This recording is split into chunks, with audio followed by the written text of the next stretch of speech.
this has got a huge history of use in treating infections. And I first learned about it in that HIV or immune wellness clinic that I got trained in. So we had people that, had opportunistic infections that there wasn't a good medication for, or maybe they had chronic hep C or different kinds of chronic infections, and they didn't have fevers, um, and they needed a little periodic boost to the immune system. So they would get weekly sessions of, basically we would give them a hot bath and check their temperature while they're doing it. And there was these really big bathtubs that we had, and we would get them in the tub so they'd be all the way up to their neck. Their hands could not come out of the tub or nothing else. You had to just have your head sticking out of the tub. And we would check their temperature and monitor them to make sure they didn't pass out and, fall into the water, which never happened. That never happened. But, we were there to make sure of that. And it was a great thing. People said it was really helping them. It was always a little difficult to get the temperature to go up because your body tightly regulates your temperature. Like just taking a hot bath generally won't do it. Okay.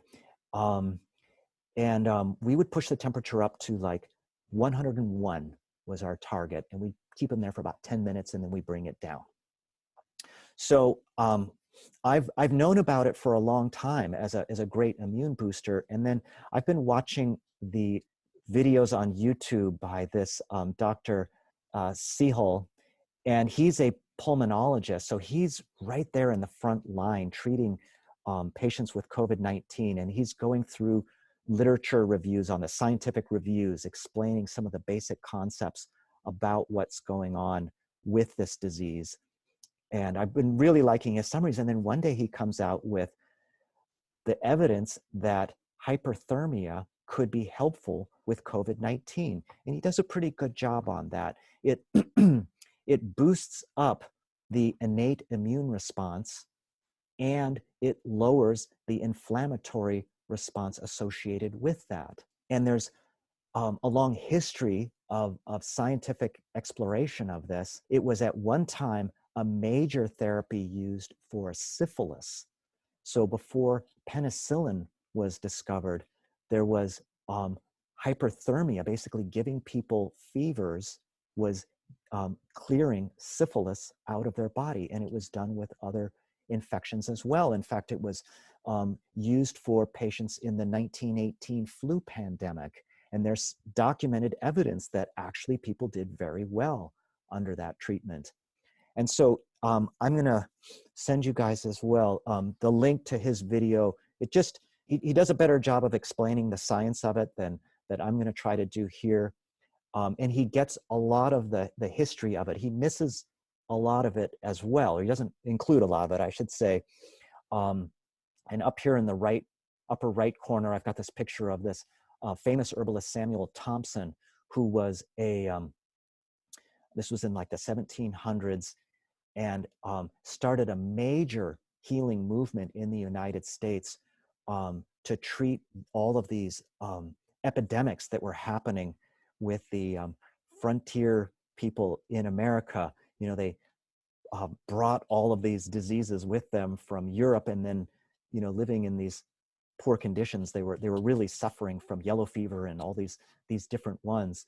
And he had a very simple approach that he was taught by a woman he said was the widow Benton, who was taught by Native Americans. And it was basically a simple one-person sweat lodge technique to raise the body temperature and get a sweat going and clear out an infection.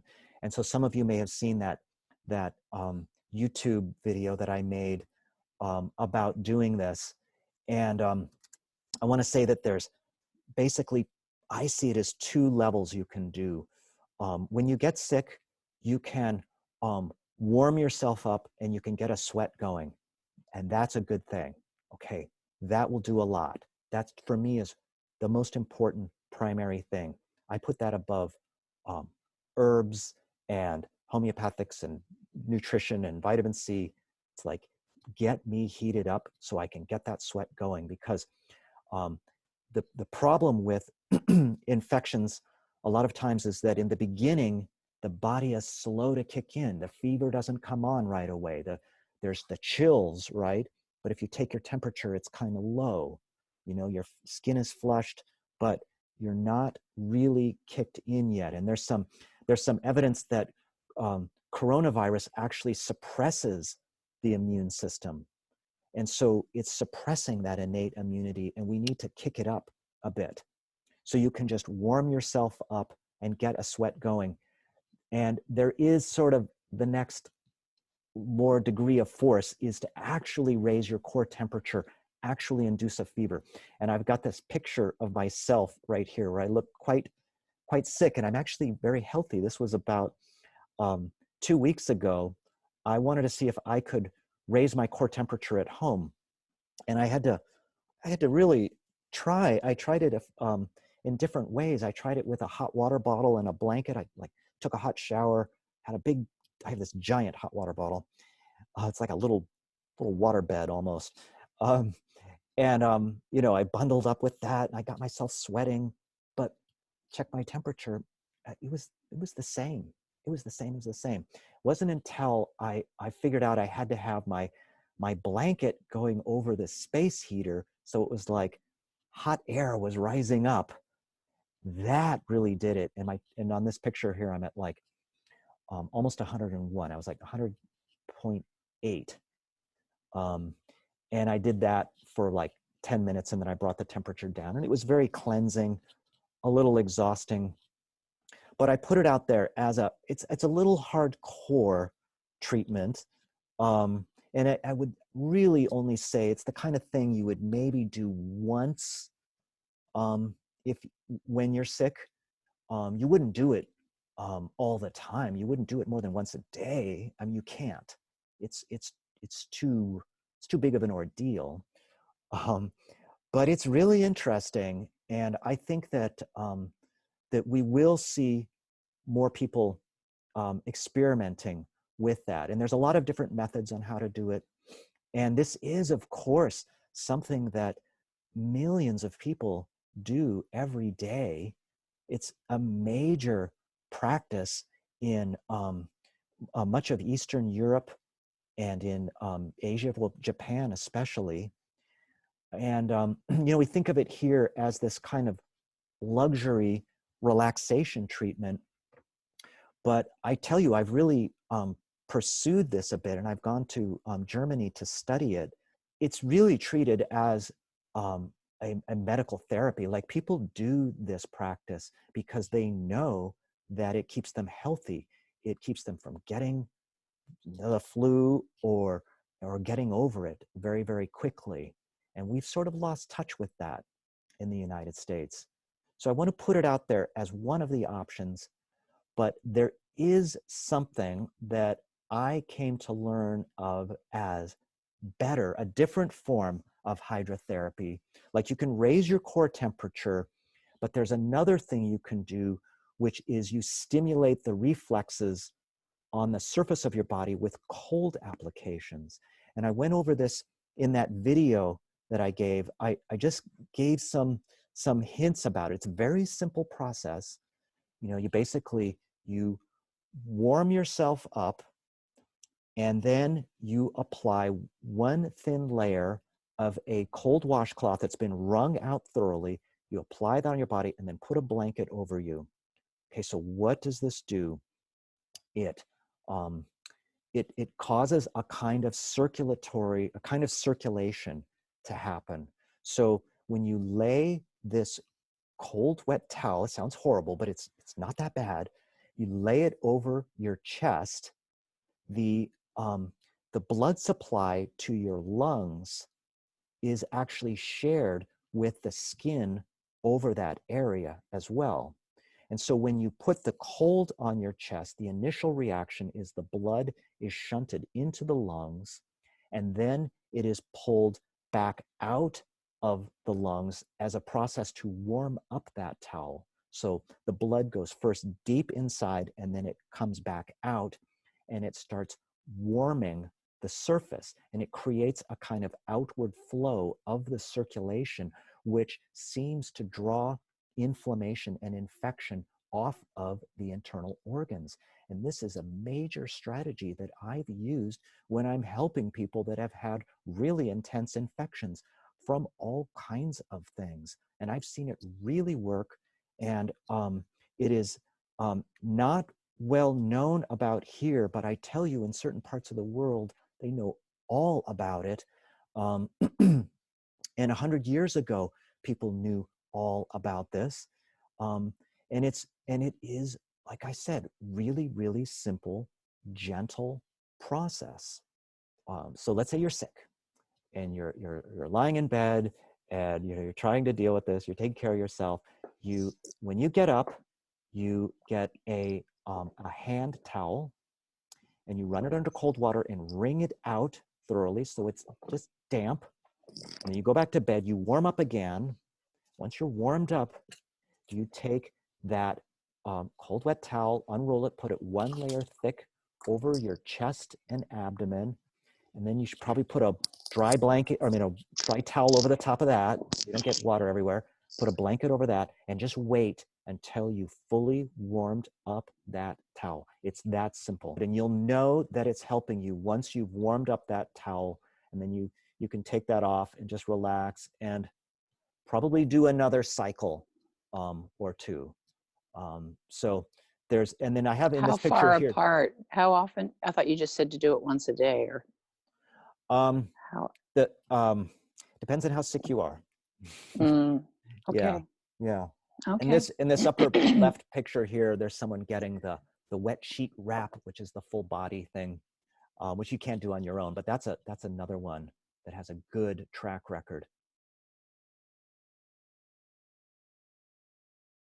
Oh yeah, okay. Here's this question from Robert. How about a 2-minute cold shower to avoid infections in the first place? Excellent. Yes. Yeah. Absolutely. My Mexican mother would out a cold towel on my chest and then blanket when I was ill. Yeah. Which was resolved when my tonsils disappeared. Yep. Yeah. Yeah. So cold showers are scientifically shown to prevent acute infections. They tend to be challenging for people, and I've studied the cold therapies quite a bit. I studied them in Germany, and one thing I'd like to say is that the cold therapy that you would actually do is the one that's going to be most effective for you. And cold showers are convenient. You're just right there. Just put it on cold and do it. That's great if you can do it. A lot of people are like, consider a cold bath or a cold plunge. Those are easier. My favorite thing is to take a hot bath in the evening and let the water cool off overnight. And then I do a cold soak in the morning. It's wonderful. It's much easier than doing a cold shower. It doesn't feel as cold because it's not running water. So there's a lot of different strategies for cold hydrotherapy to prevent. And I wouldn't do a cold plunge or a cold shower when you have the illness. I mean, there might be exceptions to that rule, but I don't think it would be good. So. Oh, I can share something about the cold shower. I think what you're saying is really cool, though, a real plunge. Oh my God, that's great. But I used to study yoga, the Yogi Bhajan 3HO style, and that was a big part of their lifestyle. And he used to talk about how to do it. If especially now that the weather is going to be a little warm. I mean, the dead of winter, it's really hard to take a cold shower first thing in the morning. But yeah. I'll just quickly tell his. Okay, great. Yeah. Thousands of people do this thing in showers. So if you decide to do it, one of the things to do is it's called the diver's response.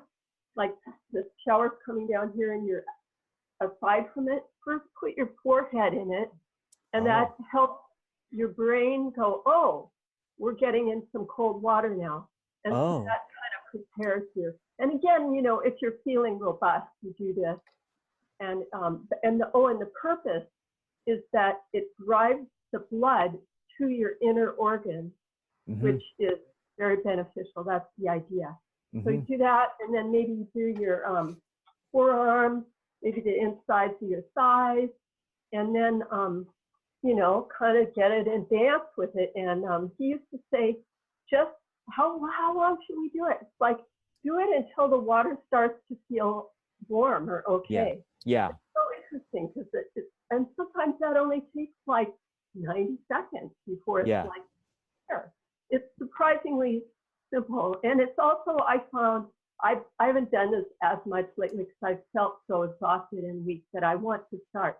One last thing I'll say is that I think psychologically, it also is beautifully preparing for the day. It's like, okay, if I can take that, you know, I'm kind of ready. Yes. Yeah. Anyway, thanks for listening. Oh yeah, no, thanks for sharing that. That's really awesome. I'm gonna and try then you it. can turn the hot water on and take a shower. He used to say cold and hot. I'm sorry, I had to add that. You know, I have really gotten out of the habit of cold showers, but up when I before I went on that journey to southern Germany to study Kneipp therapy, I sort of got myself conditioned and was doing it, and it was when I started doing it regularly that it started to feel so good. And I remember this experience of finally going, I love the sensation of this cooling water. I used to hate it. I love it. I remember that, but somehow I've lost touch with that. I tried to take a cold shower today. There's a certain, like, can't get past a certain resistance about it, but I know it's extremely good for you and extremely healthy. And when I was in Germany, I met a lot of people who'd been doing that their whole lives, cold therapies their whole lives, and I would shake their hands, and I study people's hands a lot, and they were like smooth skin, warm hands, like older folks ready to like go for a walk in the winter weather, you know, like really hardy people. It does something to the body when people do it a lot. So I can't say enough positive things about it, but honestly, lately, I'm not doing it. But that's going to change. That's going to change. That's not a should, but it's an interesting experience. Yeah, it is. Yeah.